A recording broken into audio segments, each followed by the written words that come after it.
The planet Velmora was burning. Fires raged across the cities as smoke filled the sky, turning it into a dark cloud of despair. The once peaceful world of the Varelians, a race of intelligent but fragile beings, had become a battlefield.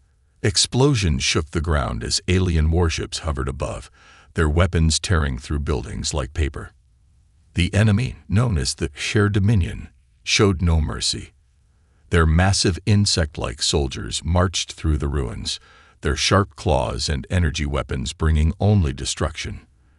The Varelians had never been warriors. They were scholars, explorers, and builders. They had never prepared for war. And now, they were watching their entire civilization fall apart.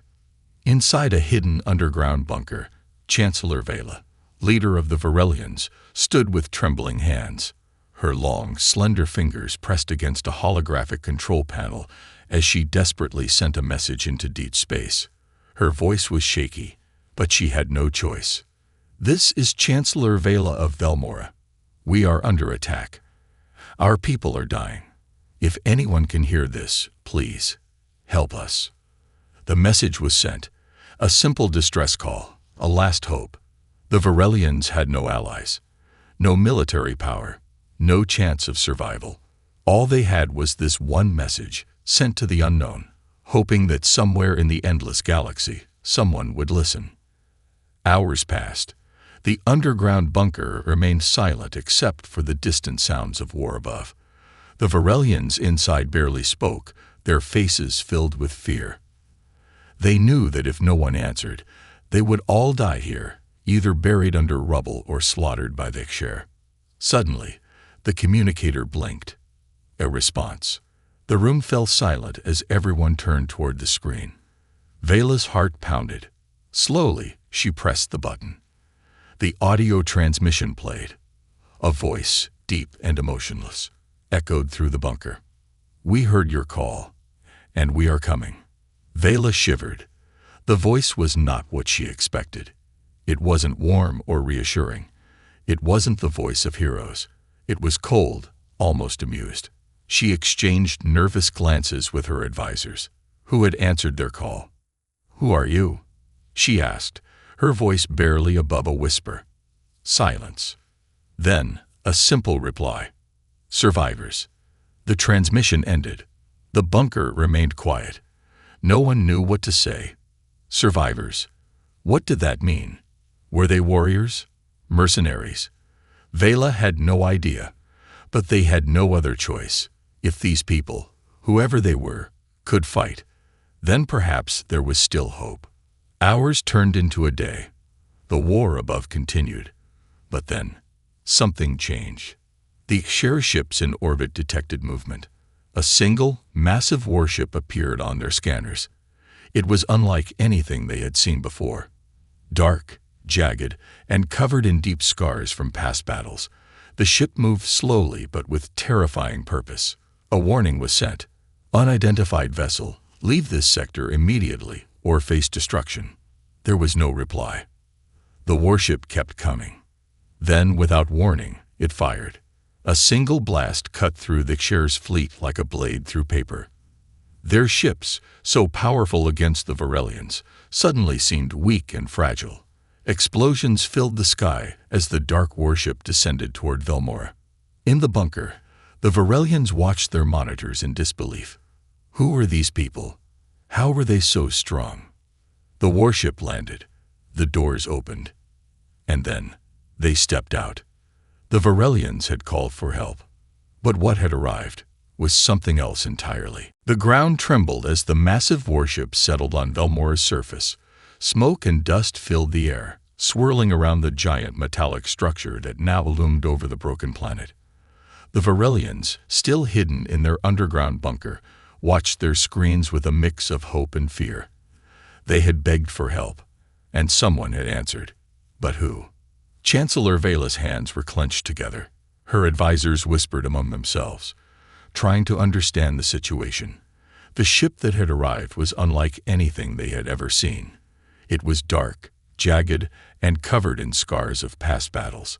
It looked ancient yet powerful, like a beast that had survived countless wars. A low, mechanical hiss echoed as the warship's main doors began to open. Thick metal plates groaned, sliding apart to reveal darkness within. Then they stepped out. The figures that emerged were tall, armored, and moved with eerie precision. Their helmets were shaped like skulls, their bodies covered in heavy, reinforced plating. Each of them carried weapons that looked far more advanced, and far deadlier than anything that Cher had used. Their movements were slow, deliberate, as if they were assessing the world around them. The first of them stopped at the edge of the warship's ramp. He was taller than the rest, his armor darker, more worn. He removed his helmet, revealing a face covered in scars, his eyes sharp and cold. A streak of white ran through his otherwise dark hair, making him look like someone who had seen too much, survived too much. His gaze swept across the burning ruins of Velmora, the distant screams, the crumbling cities. Then, slowly, he smiled. The Cher forces, still occupying the planet, finally reacted. They had been cautious, watching the warship land, unsure of what was happening. Now, they mobilized. A formation of Cher soldiers, towering insect-like creatures with razor-sharp claws and glowing weapons, marched toward the newcomers. Their leader, a massive Cher general with dark red armor, pointed a clawed hand at the humans and let out a series of sharp, clicking sounds. The translation systems picked up the message. Identify yourselves. This is Cher territory now. Leave or be destroyed. The human leader chuckled. He took a step forward, tilting his head slightly. When he spoke, his voice was deep, controlled, almost amused. No. The Cher general's mandibles twitched. His soldiers raised their weapons, energy cannons humming as they prepared to fire. The human leader sighed. Then, with a swift motion, he raised his hand. The world exploded. A deafening roar filled the air as unseen forces ripped through the Cher formation. Soldiers were lifted off the ground, their bodies crushed midair, as if an invisible hand had grabbed them and simply squeezed. The ones who weren't killed instantly screamed in agony as energy pulses tore through their ranks, turning them into nothing more than burning husks. The human soldiers moved like shadows, their weapons unleashing silent, precise death. Their shots never missed, their blades cut through Cher armor like it was made of paper. There was no wasted movement, no hesitation. Every action was calculated, efficient, merciless. Chancellor Vela and the others in the bunker watched in horror. This wasn't war. This was extermination. The Cher forces tried to retreat, but the humans did not let them. They moved forward, relentless, cold, unstoppable. The Cher, who had once terrorized Velmora, who had laughed as they burned Virelian cities, were now screaming for mercy. No mercy came. The human leader stood among the burning corpses of the Cher. He wiped a bit of black blood off his armored glove, then turned to his soldiers. Secure the area. No survivors. One of his soldiers nodded and walked toward a wounded Cher warrior who was crawling away, his body broken, his breathing ragged. The human knelt beside him, studying the creature for a moment. Then, without a word, he snapped the Cher's neck and walked away. The battle was over. It had lasted less than 10 minutes. Deep inside the bunker, Vela felt sick. They had asked for help, and now she realized they had summoned something far worse than the Cher. The battlefield was silent, except for the crackling flames and the distant echoes of destruction. The Virelians, still hidden within their underground bunker, watched the footage from their monitors with wide, terrified eyes. The Cher had come to their world as conquerors, tearing through their defenses like they were nothing. But these new arrivals, the humans, had done something far worse. They hadn't just fought the Cher. They had erased them. Chancellor Vela felt her breath catch in her throat. The humans moved across the battlefield with calm precision, stepping over bodies without a second glance.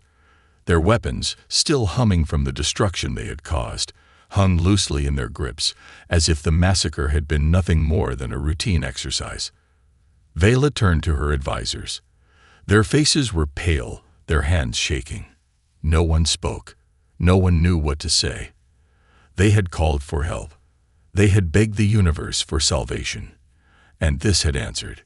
A sudden noise made everyone in the bunker jump. A deep, static-filled voice crackled through the communicator. "Velmora bunker, do you copy?" Vela hesitated before pressing the response button. "This is Chancellor Vela of the Virelian people," she said, forcing her voice to remain steady. Who are you?" There was a pause. Then the same cold, emotionless voice answered. "Commander Graves, Humanity's 7th Legion." The name meant nothing to Vela. "You received our distress call?" she asked carefully. Another pause. "We did." Silence stretched between them. The Virelians were waiting for some kind of reassurance, some indication that these humans were here as allies. But nothing came. Vela took a deep breath. You saved us." "We did," Graves said again. His voice carried no pride, no satisfaction. Just fact. Vela's fingers tightened around the console. Then, "Are we safe now?" Graves' response was immediate. "For now." Something about the way he said it sent a chill down her spine. "For now." As if the humans didn't see this war as over. As if they were just getting started. Above the bunker, the humans had begun moving through the wreckage, their dark figures cutting through the smoke and ruin of Velmora. They weren't celebrating victory. They weren't tending to the wounded. They were securing the area, checking for survivors, executing any remaining share, and scanning the battlefield with a kind of cold, machine-like efficiency. One of the human soldiers paused beside the body of a dying share. The alien wheezed, its shattered exoskeleton leaking dark blue fluid onto the ground. It raised a clawed hand weakly, as if trying to beg for mercy. The human tilted his head slightly, considering. Then, without a word, he raised his weapon and fired once. The share's body went still. The soldier stepped over it and continued walking, his face unreadable beneath his helmet.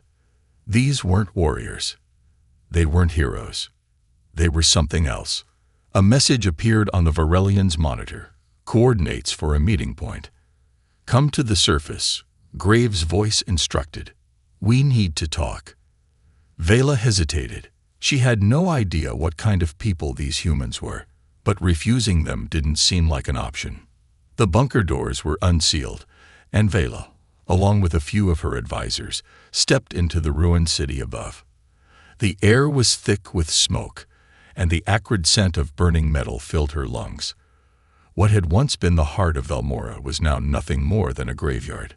The humans were waiting for them.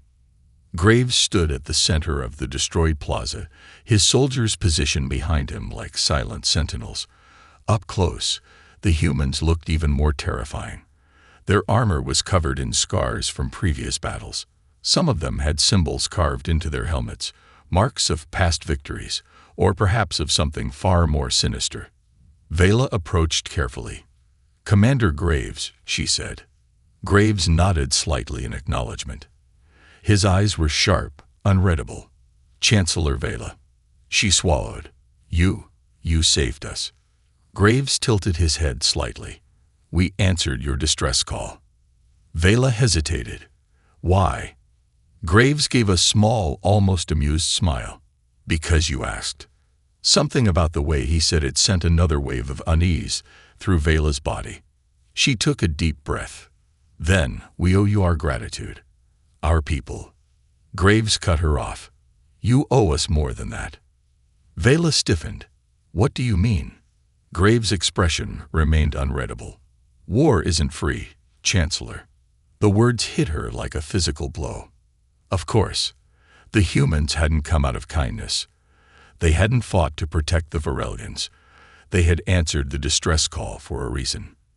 And now, they were here to collect their payment. Vela's heart pounded in her chest as Graves' words settled over her like a shadow.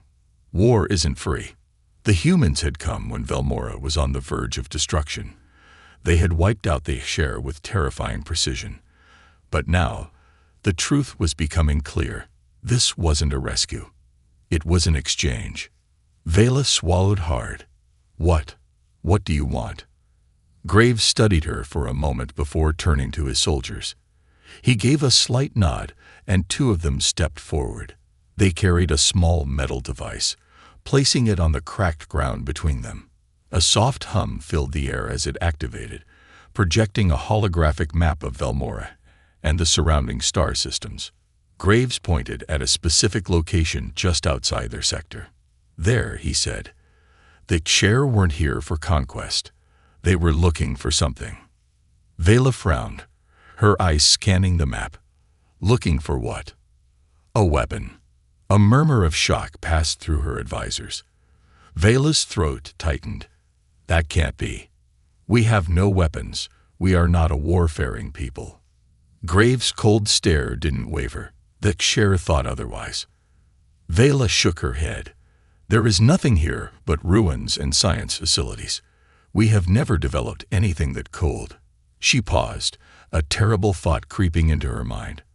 Her eyes darted to the map, then back to Graves. You don't mean the... Graves nodded. Your vaults. Vela's stomach twisted. The Virelian vaults were ancient, buried deep beneath the planet's surface. They had been sealed for generations, long before she had been born. No one knew exactly what was inside them, only that the knowledge they contained was forbidden, locked away by their ancestors for reasons lost to time. We have never opened them, Vela said, her voice barely above a whisper. We don't even know how. Graves' expression remained unreadable. We do. The silence that followed was suffocating. Vela felt the weight of every Virelian's gaze on her. She had called for help, and now she was faced with a decision that could change everything. One of her advisors, a frail older Virelian named Chalin, stepped forward. Chancellor, we cannot do this. The vaults were sealed for a reason. We do not know what lies within. Graves turned his gaze to Chalin, his cold eyes scanning the old Virelian like a predator assessing prey. And yet, your enemies believed it was worth invading your world for. He looked back at Vela. We're not asking, Chancellor. We're taking what we came for. Vela's breath caught. This wasn't a request. The humans would open the vaults, with or without her approval. She felt trapped. She had no military, no way to resist. Even if she tried, she had seen what these humans were capable of. They had wiped out the Kshair in minutes.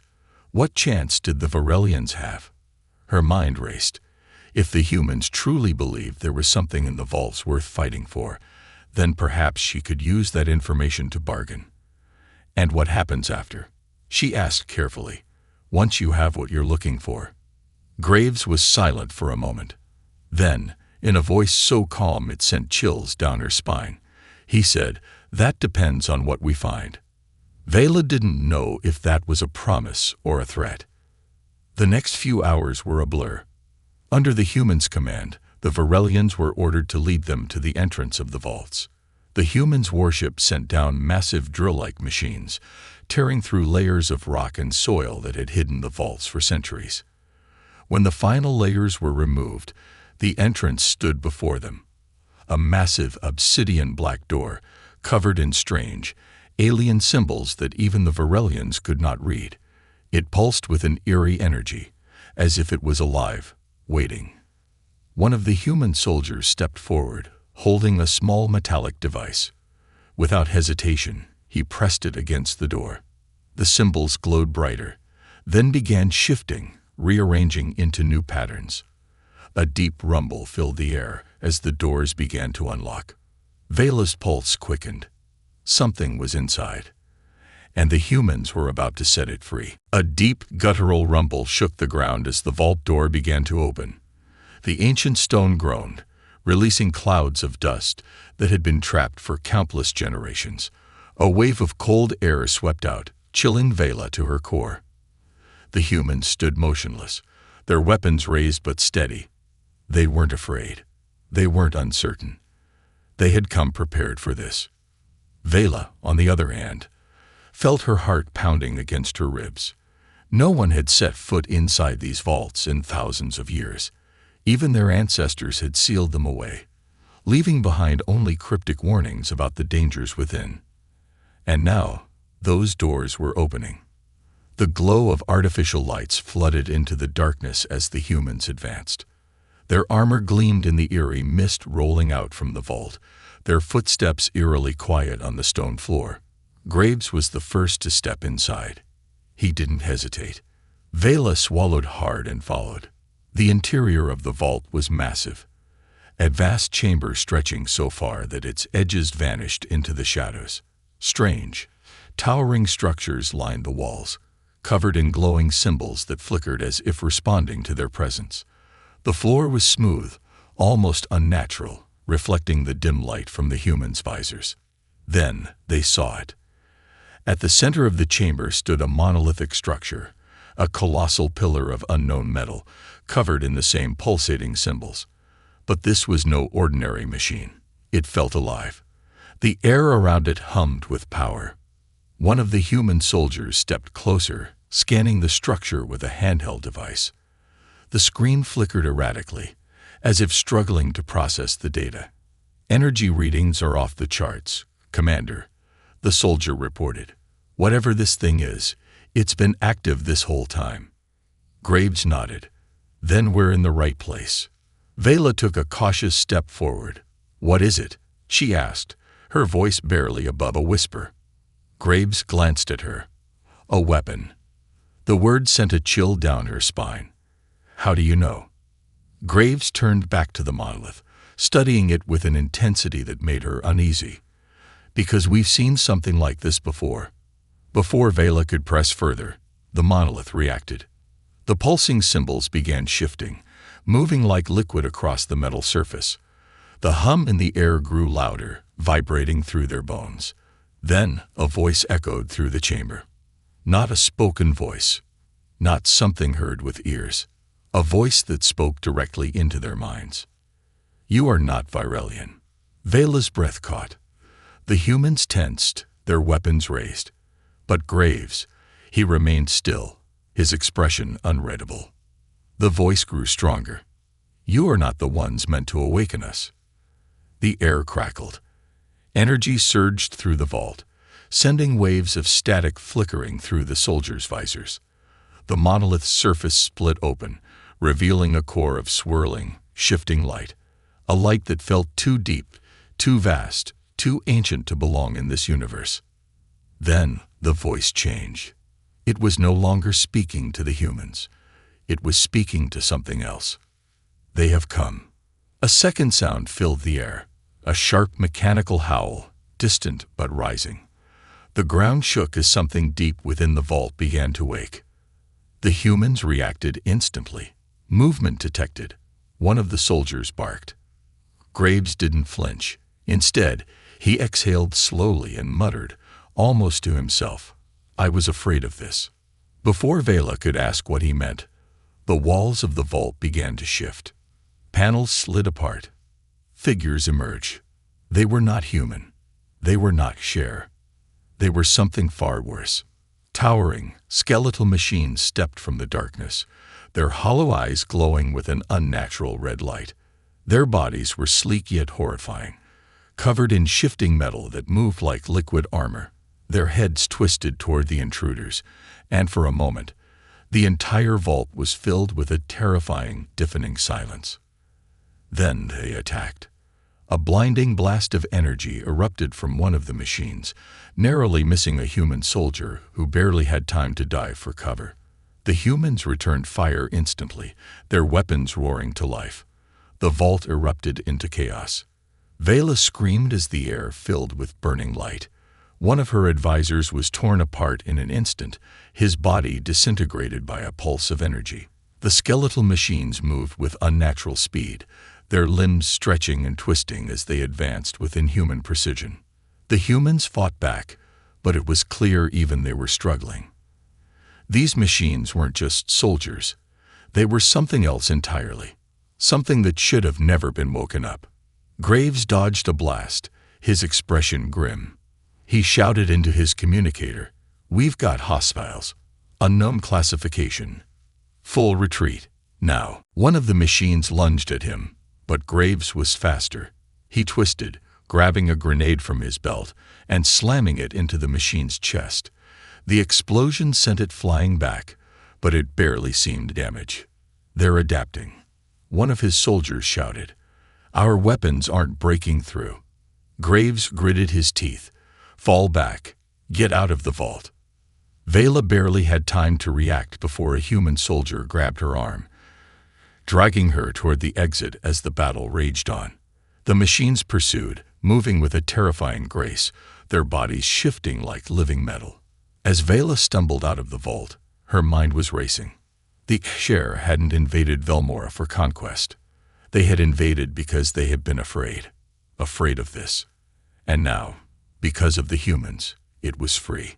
The ground shook violently as Vela stumbled out of the vault, her lungs burning from the smoke and energy discharges filling the air. The screams of her people mixed with the sharp cracks of human weapons, but the worst sound of all was the mechanical howling that echoed from within the vault. Inhuman, relentless, hungry. The machines were coming. Graves grabbed her by the arm, his grip like iron. "Move," he barked, dragging her toward the surface as another explosion roared behind them.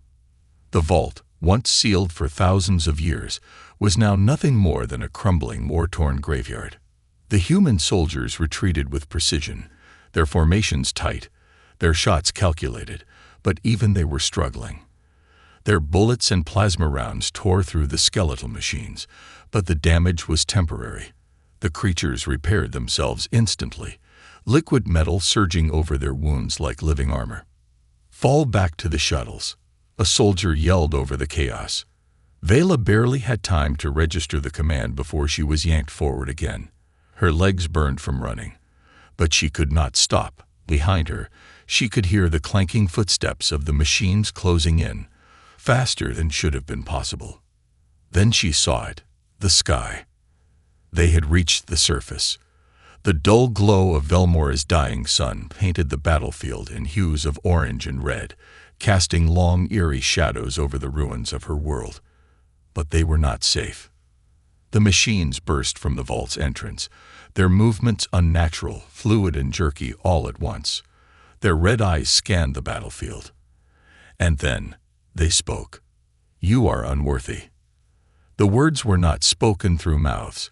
These creatures had none. Instead, the sound invaded their minds, sinking deep into their skulls like a whisper from the void. Vela screamed, clutching her head. Graves grimaced but didn't falter. "Ignore it. Keep moving."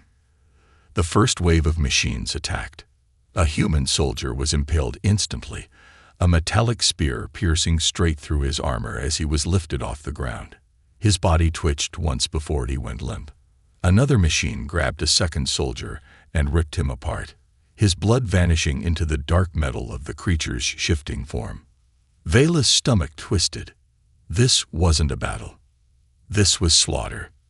The humans fought back, but for every machine they tore apart, another reassembled itself. Their weapons, their tactics, nothing was working. Then, a loud screech filled the air. The human warship, still hovering above the battlefield, had finally joined the fight. From its underbelly, a barrage of missiles launched downward, streaking through the sky like falling stars before slamming into the machines with deafening explosions. The ground erupted. Smoke and debris filled the air. For a brief moment, everything was silent. Then the smoke cleared, and the machines were still standing. Graves muttered a curse. "Goddamn." The machines didn't even hesitate. They adapted. The next volley of missiles was intercepted midair, caught by the creature's shifting limbs, and absorbed like water into their liquid metal bodies. Vela's breath caught in her throat. "How do you fight something that can't die?" she whispered. Graves didn't answer. Instead, he pulled a small device from his belt, a beacon, blinking with a dull red glow. "Plan B," he said, voice grim. Vela didn't have time to ask what Plan B was, because a second later, the warship fired again. But this time, it wasn't weapons. It was a bomb. A massive orb of white-hot plasma launched from the ship's main cannon, descending with the force of a small sun. The moment it struck the battlefield, the entire area was consumed in a blinding wave of energy. Vela barely had time to scream before everything turned white. For a moment, there was nothing. No sound, no pain, no thought, just pure, overwhelming light. Then, the shockwave hit. Vela was thrown off her feet, sent tumbling across the cracked earth as the force of the blast ripped through the landscape.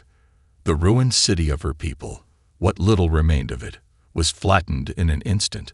She landed hard, her body skidding across the ground. Her vision was blurred, her ears ringing. It took her a few seconds to realize she was still alive. Groaning, she forced herself up. The battlefield was gone. Where the vault entrance had once stood, there was now only a smoking crater, miles wide, its edges glowing red-hot from the sheer intensity of the blast. The air smelled of burning metal and scorched earth. The machines were gone, or at least it seemed that way. Vela's heart hammered. Had they won? Graves stood beside her, his face emotionless as he stared at the destruction. His soldiers, what few remained, were regrouping behind him. Then Vela saw it. A single piece of metal, lying in the rubble. It twitched. Vela froze. The metal shifted, moving on its own. It crawled across the ground like a living thing, merging with another piece of itself. Then another. Then another. Her stomach dropped. They weren't dead. They were rebuilding. Graves saw it too. His jaw clenched.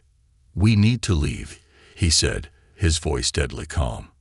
Vela could only nod, because she now understood the horrible truth. The Share hadn't feared these machines because they were dangerous. They had feared them because they were unstoppable. And now, thanks to the humans, they had woken up. The warship's engines roared as it hovered over the battlefield, its thrusters kicking up clouds of dust and debris. The entire landscape was burning, a wasteland of shattered ruins, molten craters, and the twisted remains of fallen soldiers. But none of that mattered now, because the machines were rebuilding. Vela stared in horror as small fragments of metal slithered across the ground like living creatures, merging with each other, forming limbs, torsos, and faces that had no emotion, no mercy, no soul. Graves wasted no time. Get everyone on board. Now. The humans moved fast. The surviving soldiers, battered and bloody, ran toward the open ramps of the warship. Even in retreat, they covered each other, moving in perfect coordination. Vela tried to keep up, but her legs felt weak, her mind racing with the terrifying realization of what had just happened. The plasma bomb hadn't worked. The vault had been destroyed, the land obliterated, and still, they survived. Her people had spent generations fearing these creatures. Now she understood why. Behind her, the machines were rising again. Not as individuals, as one. The pieces weren't just rebuilding soldiers anymore. They were merging, forming a single, towering monstrosity, its body shifting and twisting like liquid metal, growing taller with every passing second. It had no face, no weakness, no vulnerability, only purpose, and that purpose was to hunt. A deep, inhuman voice filled the air, not spoken, not heard, but felt inside their skulls. "You are unworthy." Vela's blood turned to ice. The warship's ramp began to close as the last soldier pulled her inside. Graves was the last one in, his face grim as the metal doors sealed shut. "Pilot," he barked into his comm. "Get us out of here." The warship lurched upward, thrusters firing at full power as it shot toward the upper atmosphere. Through the viewport, Vela could still see the colossus of metal forming below, its body expanding, its arms stretching toward the sky, as if it could feel them escaping. Then, it did something she didn't expect. It stopped. It didn't chase. It didn't fire. It just stood there, watching. The ship's sensors blared a warning. Energy spike detected. Unknown origin. Graves clenched his fists. What the hell is it doing? Then, Vela saw it. The sky itself was changing. Above the planet, the stars shimmered unnaturally, as if something was distorting reality itself. The space around them rippled, bending like a reflection in broken glass. And then, the stars disappeared. Not all of them, not at once. One by one, darkness spread across the void, swallowing entire sections of the sky. Vela's heart stopped. "It's not just waking up," she whispered, barely able to breathe. "It's calling for more." The humans had thought they were dealing with a forgotten war machine, a relic of the past. They were wrong. This was not just a machine. It was a beacon. And the message it had sent into the void had been answered. Graves' voice was calm, but cold. "Set a course for high orbit. We need to warn the fleet." The pilot's hands flew over the controls. "Already on it, sir." The warship blasted through the upper atmosphere, breaking free of Velmora's gravity. But the moment they reached space, every warning light on the ship lit up at once. The comms officer gasped, "Sir, we're not alone." Vela turned toward the viewport and froze. The darkness beyond the planet was not empty. Something was waiting for them. A fleet. No, something worse. A presence. Not ships, not creatures. Something beyond form, beyond logic, beyond understanding. A vast intelligence, old as time itself, watching them from the abyss. And then, in the back of her mind, the voice spoke one last time. "You have awakened us." Vela didn't scream. She couldn't, because deep inside, she knew the truth. The war for Velmora was over. The war for the galaxy had just begun.